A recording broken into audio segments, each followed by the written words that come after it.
Yeah, it's almost like I use this as a trigger. Boom! Stop the talk show.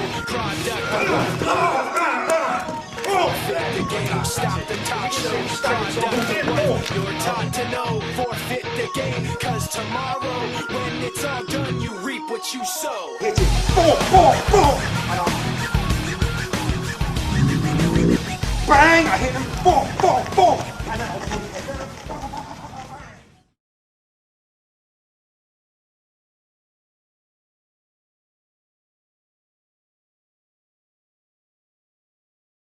Okay, so I've got the guy, he's big, he's aggressive, he's starting to get in my face, he's moving in, he's closing down the distance. I don't let him get that far. The moment he's at this distance here, it's almost like I use this as a trigger. Boom! I'll hit him and knock him down.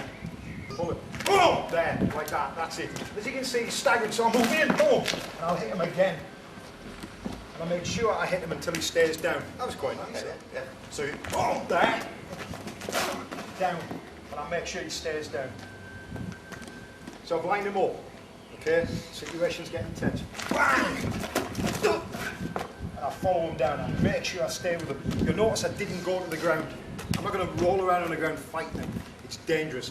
It's dangerous for me because he might have accomplices. And you'll also notice if we just do this again, bang! Bang! I'm actually looking around. I'm not just looking at him, I know he's going down. But I need to look around at my environment. 360-degree awareness to make sure I know but he hasn't got any pals. If you hit him hard and fast, you know what? His pals will have fucked off long ago because they don't want a piece of this action. Thanks, Richard. This one. Now we're going to look at this scenario with a hook. Standard technique that's been thrown by wankers in pubs. Okay? I'm saying to the guy, look, calm down, relax, I don't want any fucking trouble because I don't. Okay? Get this in your head. You don't want trouble, but if it comes looking for you, you need to deal with it. You need to deal with it effectively, you need to deal with it quickly. So again, from my line-up, he throws a hook.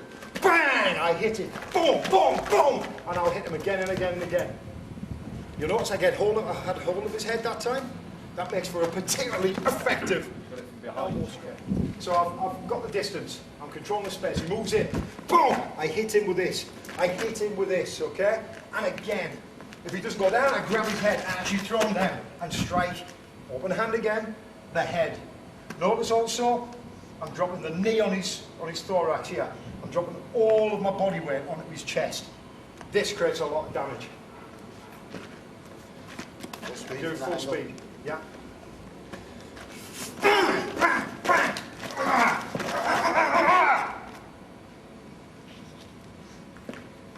I'm fucking aggressive when I'm doing it. Okay, that's the key. You don't be smiling as they go down. You're not blending, latching on to the powers of the universe here.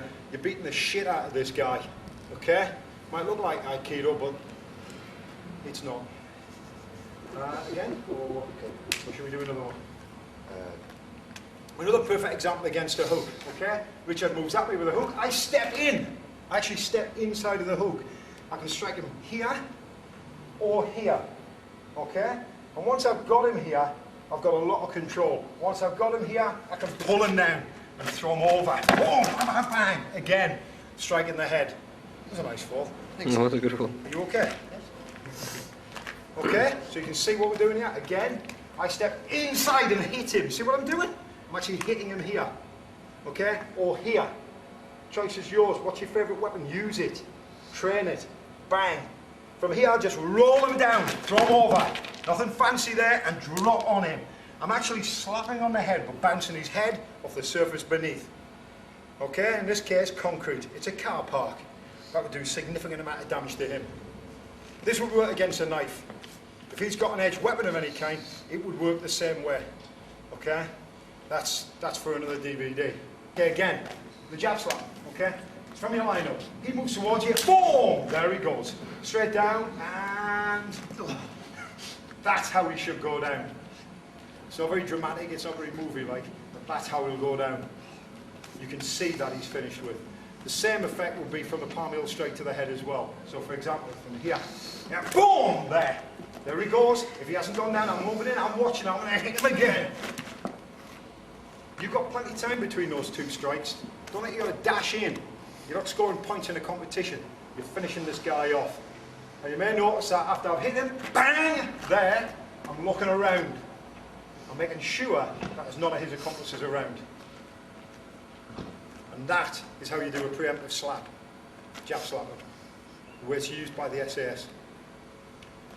Forehead, again, I can multiple strikes here. A friend of mine used it, bam, this way. You see the effect? It knocks him down. I make sure he stays down. It sends a clear message out to his friends, if he has any. You know, that A, he's a wanker, and B, I'm not to be fucked with. That's a clear message you've got to send out. Okay. Okay. That's a move. Okay, go.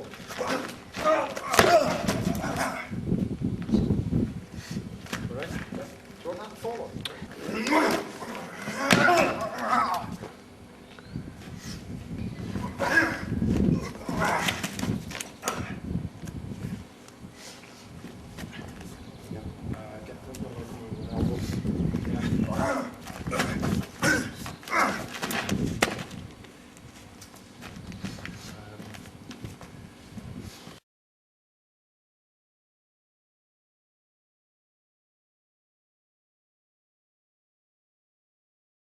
Somebody moves in quickly.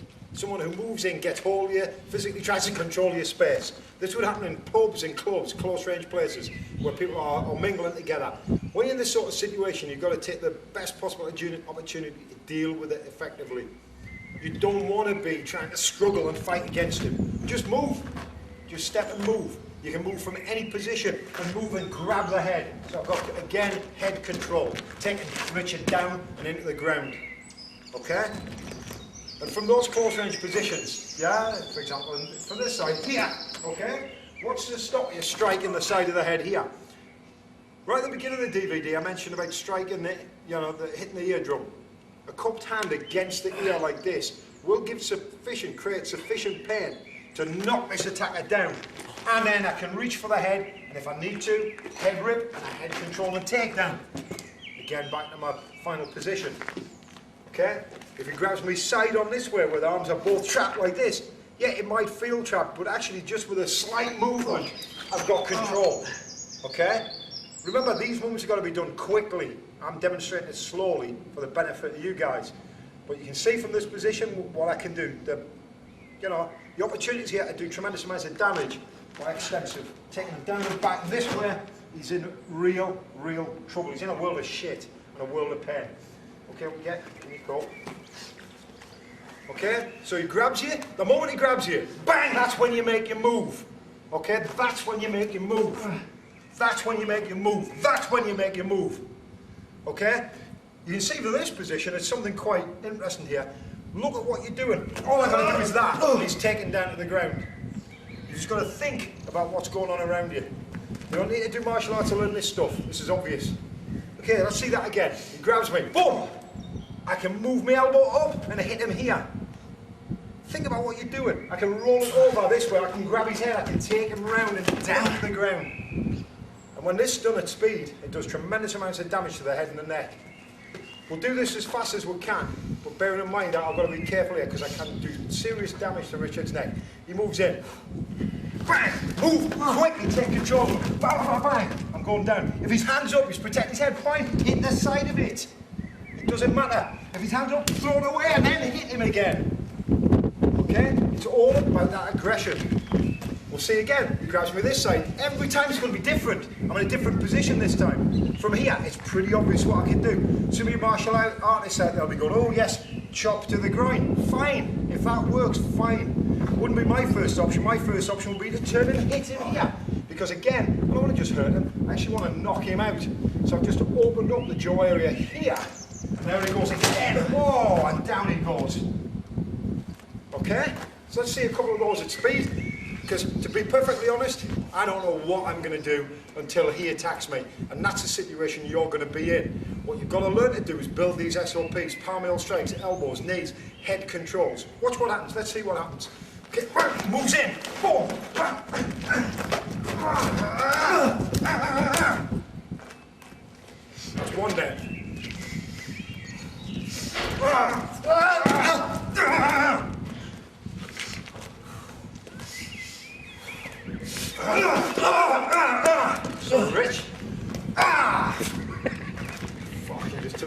head off then, mate. Sorry, mate. Fucking sorry about that. You walked straight onto it. Well, you see what happened there? Richard moved in, slow motion, I hit him. I don't care, okay, for any fancy techniques. I saw him moving, stick my palm heel strike out. Okay, that did sufficient damage for me to control him from there. Let's just see one more.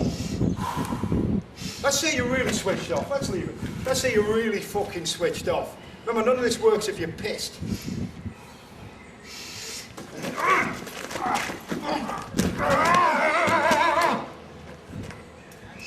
My watch did a little bit of work there for me as well. So I caught his nose and ripped into it. You alright? This is real stuff. This works. This is not martial arts, this is fighting art. You go through a lot of training partners with this stuff, so you've got to take it easy and be careful. Richard's trained. The other guys you've seen on this DVD all train with me. Okay, they know the score when they're training in this stuff. You know, there's one important thing I've got to say here, is if you want to train but you're not prepared to get the odd bump and bruise, fuck it off. Stay at home, do not go out. Yeah? You might be able to fool yourself doing martial arts, that you're getting tough, that you're becoming a warrior. It's absolute bullshit. You know, there's only one group of warriors in this world, and those are the lads that are serving in Iraq and Afghanistan. People are actually fighting, okay? They're putting their lives on the line every single fucking day. They're learning things like this, as well as how to kill people with lead and with steel. Okay, they're the only real fighters out there. So if you're going to try and fool yourself and think, well, I'll play with this, you're taking the piss out of me, and you're taking the piss out of yourself. Okay? When you train hard and you train aggressively. Remember, the way you train is the way you react. If you train to work innocuous techniques, simple techniques that don't work, stuff like he attacks me and I go block, punch, punch, punch. Okay, it might be great in the dojo, but in the real world, that's not going to cut the mustard, not at all. And the way you train is the way you react. So when we train together, Richard attacks me, yeah, bang, bang, that's the way I react. And I do it aggressively, and you can see in this DVD that I am turning on the aggression. Okay? You've got to understand this. Without speed, aggression and surprise, this is nothing. You're wasting your time even watching the DVD. It's about real fight. Okay, some people make reference to what if I get attacked from behind. I said right at the beginning of the DVD that awareness was a prime concern, and if you're switched on and aware of what's going on, this sort of situation, which Richard's going to demonstrate, should never happen. If you're up against someone who's doing even a little bit of judo, even a little bit of grappling and wrestling, once he gets you into one of these, there is no way out. You will be unconscious within about 8 seconds. This is why I think it's a pointless exercise teaching anybody, but let's just say, now let's do a what if. Okay, so the guy's grabbed you from behind, yeah? You've been unaware, you've been caught from behind. The moment he puts that on, you need to start moving quickly. And you need to move to the weakest point of the lock. You don't want to go this way, you want to go this way, okay? And then pull him in this way. Now I know you guys want to go off and practice this shit, okay? So if I break it down again, just so the benefit, okay? Bear in mind though, I'd rather you didn't do this. I think you shouldn't be in this position. It's bollocks. I've never been caught from behind by anybody, okay? Because I always watch my back. Okay, what do? Yeah? I catch him and turn. Remember, if you put this on too late, he's choking you out, and you're in serious shit, yeah? As soon as I move through the weak point here, I've got hold of the arm. If I want to be a policeman, and I can be fancy, I can go into an arm lock here. I personally don't like arm locks. I'll hold the hand and I'll strike the head, or reach and grab the head this way, pulling him round and down, and then guess what? Yeah, you guessed it. Bang, bang, bang, that good old palm heel strike. Okay, so that's my take on what to do if you grab from behind on that particular situation. But please don't end up in this situation. You're wasting your time. If you do, okay, that's how I would deal with it. Right? It pisses you off. It's been plaguing you all night. This is a technique that I personally used, yeah? We were trying to take a guy in for a question, he didn't want to come. He wasn't happy about it. Just stand this side, Richard. This is just so you can see the technique better. Basically, he didn't want to come. And we developed this thing, Kenny and me, and we call it an RTD. The Army's fond of acronyms, and RTD was one of our big ones. Rapid Tarmac Deceleration, and you'll see why. The guy's not being particularly recollected. He wants to, he doesn't want to come with me. He just didn't want to move. He wasn't motivated at all to come with me. So I hit him in the groin. The head comes forward like this. I grab his head, grab his jaw, and then we pushed him into the tarmac like so. Obviously I can't demonstrate this at speed with Richard because he would end up with the old RTD scar, which is the face being dragged through the gravel, as it were. Let's just see that again. The hand comes down, hit the groin. Head comes forward, grab the head and the jaw, pull him down into the ground, smashing his face into the ground. Remember, use the environment. That's an RTD. Nice little technique, good fun. You don't necessarily have to hit them into the ground. If you've got somebody at the bar, yeah, you haven't really got a lot of space. You hit him in the groin, head comes forward, you can turn him and push the head over, smack him down onto the ground this way. Or, as was a favourite of a friend of mine, hit the groin, grab the head and bounce it off the bar. Again, it's keeping it simple. Hit the groin, head control, smash the head off the bar. You can imagine what the result was. Be careful that there's not a glass ashtray on the bar. A friend of mine did 7 months for that.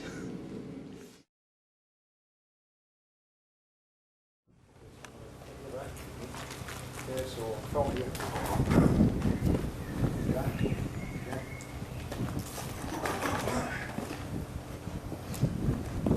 Come out here with a punch and then the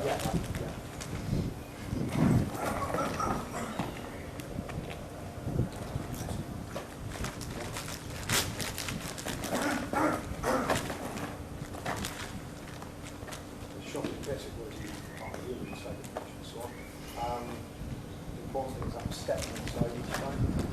You know what I mean? That's the point. What I do there. Can we say that? Yeah. Okay, what I'm doing here is pretty straightforward. From a line-up position here, as Richard throws the punch, I'm actually stepping inside of it, physically stepping inside of the technique, so that I'm actually getting as close as possible to him, disorientate. Which is one of the features of what I do. If I'm going to hit them without holding them, I will. But if they're throwing a technique at me, particularly hooks, I need to get inside and crash inside and hit him. If, for example, it's a straight punch, I'll just crash in like so. This works just as effectively. So he throws a straight punch, boom! It doesn't matter where that punch goes. It might hit me here, bang, great. It might slide on the inside, there. So it's like a wedge, and it's redirect the punch away. The thing is, to be perfectly honest, even if he accidentally catches me, boom, I'm still going to hit him back and hit him again. The whole idea behind this system is it doesn't really matter. I don't want to get hit, obviously. But if I get hit, I'm still going to carry on fighting. Okay, most people cannot punch. Most people cannot strike and knock out because simply they don't train for it. So when some arsehole in a pub punches me here on the side of the head, boom, I'll just come back at him. Because he hasn't knocked me out. If he hasn't knocked me out, I'm not fucking going down. He's going to go down now. And to be perfectly honest, if somebody hits me, I'm now really pissed off.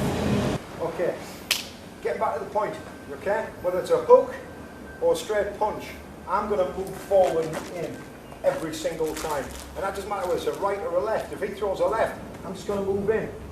All I can be sure of is that he's trying to hit me. If I do this, and then I have to come back, it's taken me a long time. So get it done. Get it sorted. As he attacks me, bang, bang, bang, then I'm going to hit him. And if I've got hold of his arm, I'm going to take him down. Bang. Okay? No fancy hip throws, no fancy judo. This is just a simple throw. I control his head.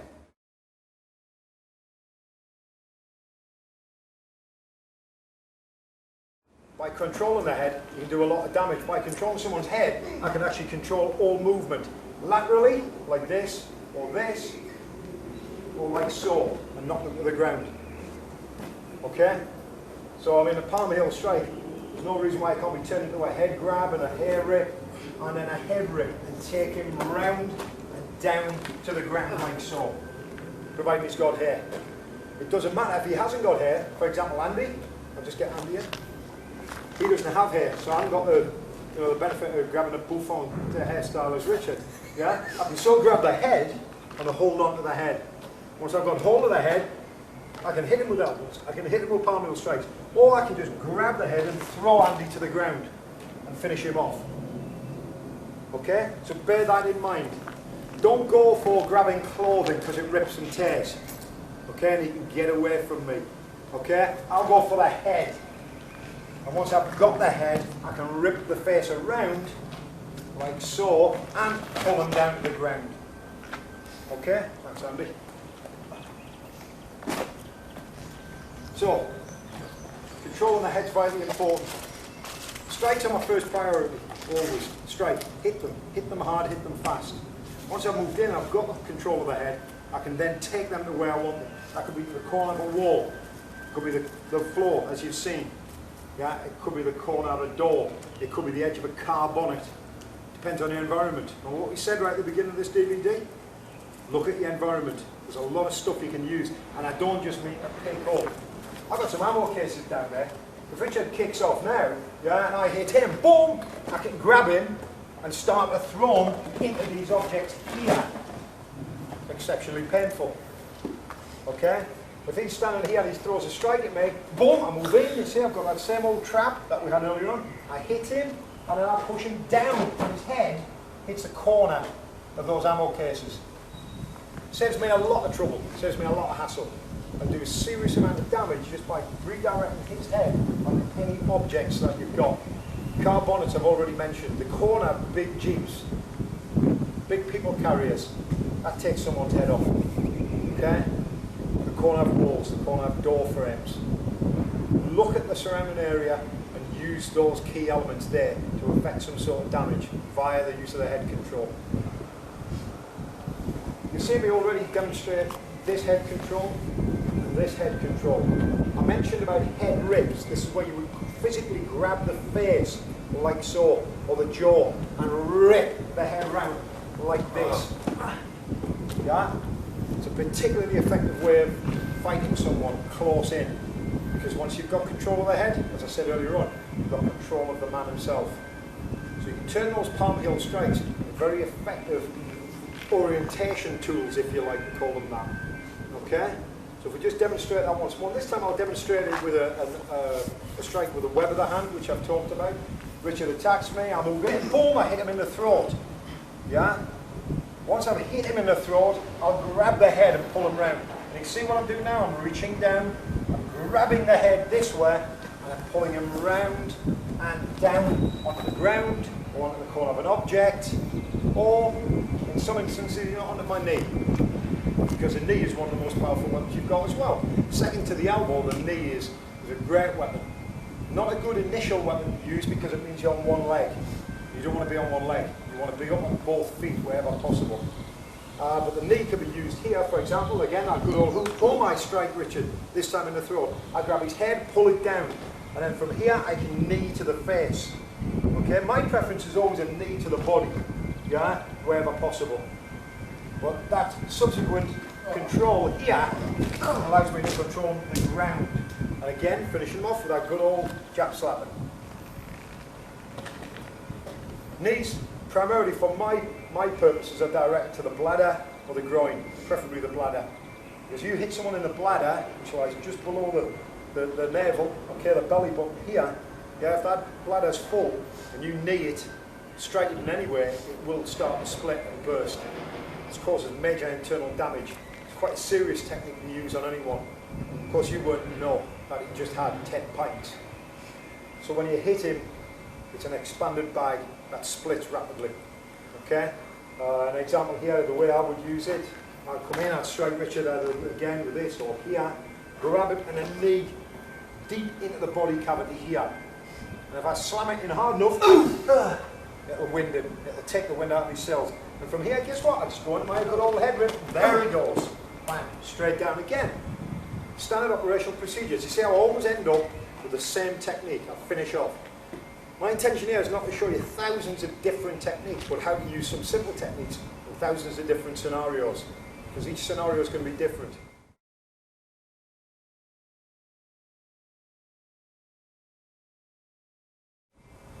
So, what happens if we've got somebody who tries to kick you?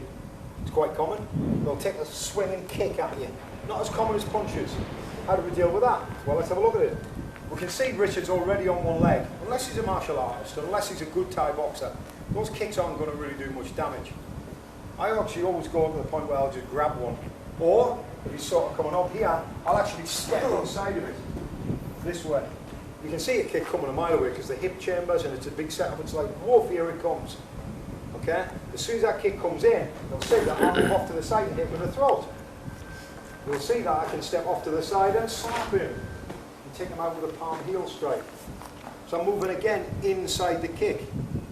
If you do martial arts and you do a lot of fancy kicking stuff, if you really want to kick someone, all you need to do is, as they're kicking you, is kick, boom, to the knees. Kick to the knee joints and use the shin as a kicking implement.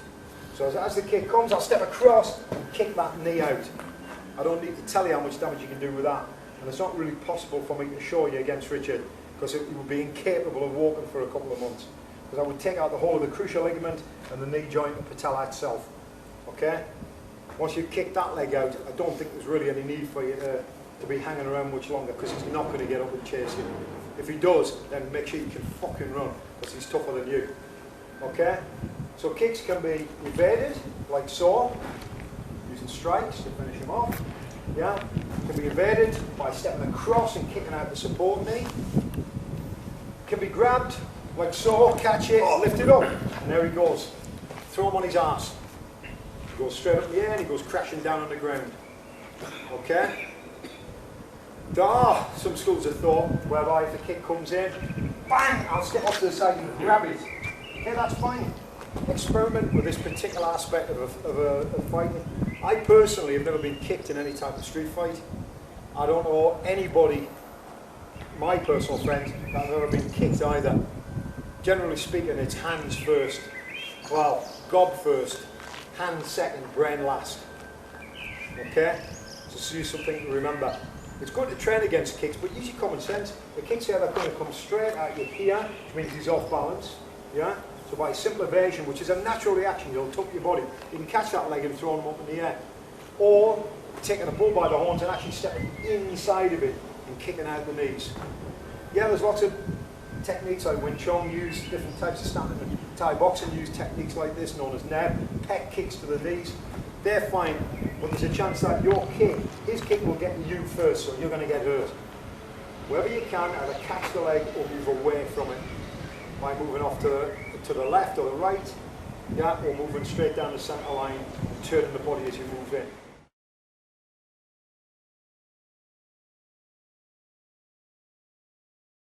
Side on, yeah. Somebody's got hold of your side on like this. It's dead simple. You've got to be like water and find a weak point. Again, this only comes through practice. It's not something you can learn from a DVD. You can learn the principle.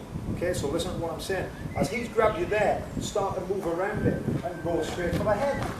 It's that same old palmy old strike again. So again, I'll move into a head control. If he comes this side, it doesn't matter. I'll go for a head control. Here. You notice I've got fingers in his eyes and his snotty nose. And I'll rip the head back. And I'll keep holding the arm this time. He's just dropped on my knee. Okay? I'm smashing his head into the ground again. Again, nothing fancy here. It's not Aikido, it's not Judo. It's pretty obvious. It doesn't matter how someone grabs me, I move in and I grab the head. I'm just going to reach for the head, reach for the head, reach for the eye socket.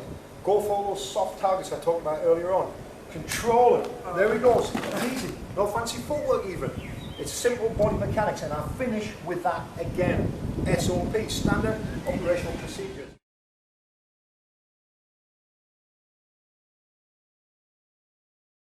Okay, when training, as well as using individuals, as you've seen earlier on, for your striking techniques, it's probably best, to save your partners damage and embarrassment, that you start to use equipment for training, and you can do no better than start using Thai pads. These are widely available now in virtually all martial arts shops and any good martial arts magazine. Just make sure that you get the good leather ones that actually do come from Thailand. They last a lot longer, they're much tougher, more resilient to train with. To use pads, you have to know how to hold them. This may sound like a ridiculous thing to say, but in fact, if you know how to hold the pads correctly, yeah, you'll save your partner getting injured and you'll actually get more out of it. I'm going to use Richard again. You can see what he's going to do. He's going to slip his hand up the pad, like so, and make sure that these Velcro fastenings are tight. Not too tight as to cut off the circulation. And for the moment, we're going to actually just use the one pad. We're going to use it for the various techniques that we've been using today. The palm heel strikes, the slaps, the elbow strikes, the knees, and even the kicks. So if we look at the way Richard's standing at the moment, he's holding the pad in a good strong position. And remember, the way you train is the way you react. So we've got to think of this pad as if it's an opponent's head. Okay? It's not just some blue pad that some guy in the gym's holding. This is actually, you treat it as the enemy. Okay? And we work from our line-up, as we've done all of this DVD, and we stand like so. Okay? Your partner then, to replicate the whole thing, moves towards me, like so. That's your signal, if you like, your trigger to strike the pad. Okay? So if we just go through that again, we take the line up, he walks forward, bang, and I hit him. All my attention's focused on the pad. Okay, I treat this as real. That's for the forward palm heel strike. So again, this time at speed, it's here, bang, and you hit him. We can also use, obviously, the swinging palm heel strike that we used earlier, like a hook. Okay? And again, you're standing in position here, your partner moves towards you, now the head's close enough to strike, rotate the hip and strike with the heel of the palm. Repeating this over and over and over again would build speed, would build power, and would build balance and coordination. Okay, because that's what you need for this to work. Remember, it's important that you look at the target when you strike it. Other ways we can train with this, obviously we can hold the pad in position like so, and we can drive the pad man back. So if you stand closer, Richard, you can actually drive the pad man back with multiple strikes, as we demonstrated, you know, earlier on in the DVD. Driving forward and into the target, vitally important. So that's the palm, the heel palm strikes, okay? We can also obviously use this against elbow strikes. We used earlier on the technique where we stepped inside the opponent and struck them with a side elbow. We can replicate this thing, because now what Richard can do, Richard can actually strike me with a pad, like so. So I practice this technique as it's meant to be done. So again, I step inside. Richard then pulls the pad back to a central position, and you can practice with the elbow. Constantly repeating this technique over and over and over again, yeah, makes for a good, powerful elbow strike. And of course, builds your reflexes when dealing with a real situation. So that's one other way in which you can use the Thai pads to work elbows. If you're using both pads, you can then build up strength in your left and your right arm. Personally, I think you should stick with what you know. So if you're right-handed, then you're going to use your right hand. If you're left-handed, then you're going to use your left hand. Basically, everything comes from that basic stance, whether you're left or right-handed. Yeah, but sometimes it's good to learn and train to strike with both hands. Again, I'm using open hand strikes here, and it will be the same for the hooks, like so. 1, 2. You'll see how Richard's moving the pads upwards and downwards, keeping them out of the way, but always keeping the pad on the centre line where an opponent's head might be. Okay, like so. Multiple elbow strikes can also be done. Great for building stamina, but actually a fight doesn't last longer than 30 seconds, so you don't actually need that much stamina for a good all-out street fight. The SAS are renowned for their stamina, so that never was in question. Also, okay, when we're working with the pads like so, yeah, we've used elbow strikes side on like this, and side on like this, but we also made mention earlier on of when someone possibly grabs you this way, and we drive the elbow up, okay? So when he grabs me here, he moves in, and I lift the pads here. We lift the elbow up like so. So again, he moves in, elbow strike up, elbow strike down, down onto the target again, the pad. Working with knees and head controls, we can also do that with the pads. So you see here, Richard's got the pads across his abdomen, protecting his body, his lower body here, and my target pad, the pad that I'm going to hit, is placed across the top.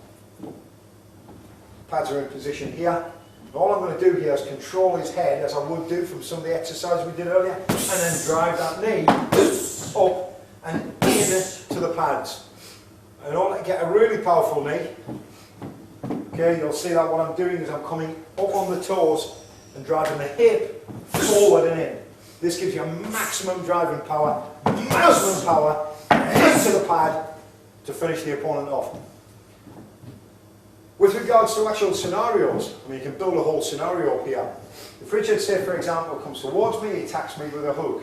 So he swings in. I move in, strike with this elbow. I then hit him again with this elbow. I catch his head, pull him down from the head controls we learned earlier, and then drive a double knee into his body. And we can even do the takedowns in the head controls when we're working with the pads. So again, Richard swings in, I move in, I strike him here. I grab him, turn him. There's my head control. Then I drive a knee in. Then I do a face rip and a takedown here. Bump, bump, bump. And strike Richard. So you can see how you can build these scenarios up. And that's what you should do. You should think of every possible situation that you could end up in. And if you can practice them in an environment where you've got a bar, yeah, you're getting in or out of a car, which we're going to look at, that's even better. Obviously we're doing it in a cold light of a training area, yeah, but you understand the point I'm actually making here. So finally, last and not least, we did talk about kicks, and kicks are something you can practice. I personally would never use a kick in a street fight, but I know some of you guys out there have been training martial arts a long time, so you don't want to make use of kicks. If you're going to make use of any kick at all, there are only two that you're going to ever use, and that would be a stamping kick to the body here, like so. And this is used, for example, when someone's rushing towards you and you drive the kick in. It's pretty straightforward. The target area would be the bladder, which I have mentioned earlier when we use the knee. And you would lift and drive it in like so. Okay? If you're right-legged, you'd use your right leg. If you're left-legged, use your left leg. The low kicks, like scythe-like kicks to the joints here, which you would only use as a secondary weapon anywhere, yeah, it can be used against the pads here. You can see Richard's going to hold the pad. I'm going to say don't hold the pad like that. For obvious reasons, you can damage the joint. So the best way to use this pad is therefore like that. And again, we're going to kick with the shin, as I mentioned earlier, and cut that across the thigh. Stepping across the pad and then kicking in with the shin, driving the leg across the body. Again, it's a secondary weapon. It's not something I would actually ever use, personally. I'd be happy to take them down with a palm middle strike, an elbow or a knee. And of course the head control does so much more damage. So that's one way in which we can use the pads. We can also use the pads for conditioning, to toughen up the body. So for example, if I'm standing like this, Richard can toughen my midsection up by swinging the pad across, like this, and again, like so. Make sure you breathe out when you do this, obviously. Okay? It's good to get used to being hit, believe it or not, because that's what's probably going to happen in a street fight. If you're slightly switched off, you're going to take one shot and then you have to move in. We discussed that earlier on. So get used to being struck around the body. I've seen Thai boxers who I work with, yeah, they'll toughen the shins by having the leg lift up, like so. They'll toughen the thighs by standing like so. And the partner relentlessly bangs away at the joint, the thigh here. Again, holding the pad like this, straight into the body, and of course finally the face, which I'm not going to do actually, that's just a joke. So this is how we can use the pads, a variety of different ways to make your training effective.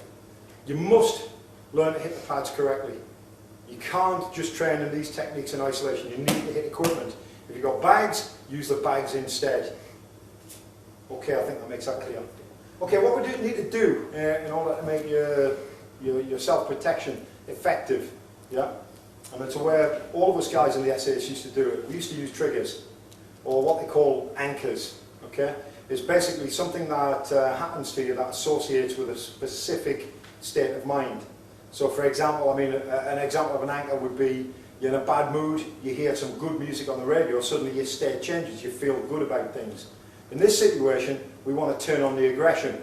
So we train in this way. So that when we're struck or movement towards us happens, that is an anchor, a trigger for me to actually attack the opponent. I can actually use a physical trigger as well. And we've seen this earlier on in the lineup. I was standing in this position. Richard moved into area here and he touched me here. You can train for this so that when you feel that touch, bang, you strike the pad in this case. Okay? So Richard moves forward, touches my hand with the pad, like so, and that is the trigger that allows me to go. It's what we call anchors or triggers. Okay? So what you do is you build the state of aggression. You think, this is the worst motherfucker that I've ever seen. I'm going to rip his head off. You think back to a time when you maybe were in that state yourself, when you felt aggression towards someone or something and did nothing about it. This time you're going to utilise it, you're going to use it. You remember what happened at that time, see what you saw, hear what you heard, and feel what you felt and go through the emotions, yeah? And at that point there, you nod at your partner, he moves forward, touches your hand with a pad. That's the trigger. That's the guy moving into your space. And then you release the technique. So what we're now doing is tying up the physical training, boom, with a psychological change that's required for you to be aggressive in a fighting situation. So just remember that. It's a simple little rule. Think back to a time when you were aggressive and you did something. Okay? See what you saw, hear what you heard, feel what you felt at that time. So relive it in your mind's eye. Then get your partner to fire off the trigger. Nod your head, they'll know, they'll touch your hand. Release the weapon and hit the target. And that way, when it happens for real, your unconscious has learned a really powerful technique. It's far more powerful actually than learning the actual strike itself. That's easy. So spend a lot of time on these basic visualization and kinesthetic techniques. See what you saw, hear what you heard, feel what you felt at that time, and then go for it.